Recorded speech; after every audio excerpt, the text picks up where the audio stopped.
So today we're going to palpate the extensor muscles, and first we're going to start off with the biceps brachii. There's two heads that are connected to basically your lateral medial side of the radial bone, and what it does is, it's right here, and what it does is it flexes your elbow.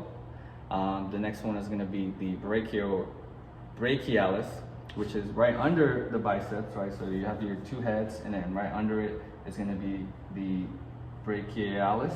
And this is going to be the true flexion of the elbow, which again, it does flexion on the elbow. Next is your brachioradialis, which is going to be right here. This little thick muscle right here that crosses the elbow.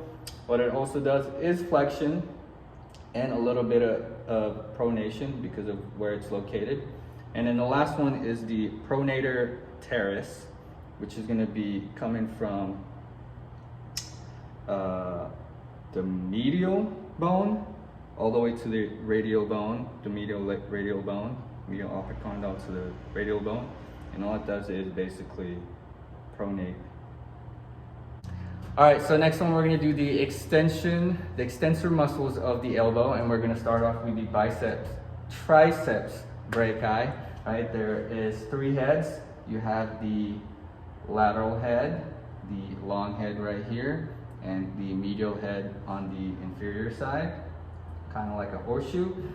Next is the anconeus, which is located deep. It's hard to palpate, but it's deep right here.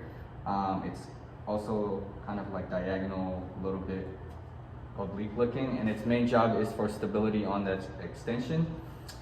Next one is going to be the supinator muscle, right? It's going to be coming from your lateral epicondyle to the ulnar bone. And what it does and how to palpate it is we're going to have our subject kind of resist my push, and then you'll feel it right here underneath your brachioradialis. And then the last one is going to be the quadratus, the pronator quadratus, and that's going to be right here. What it does is basically it pronates the wrist, so it allows for that pronation.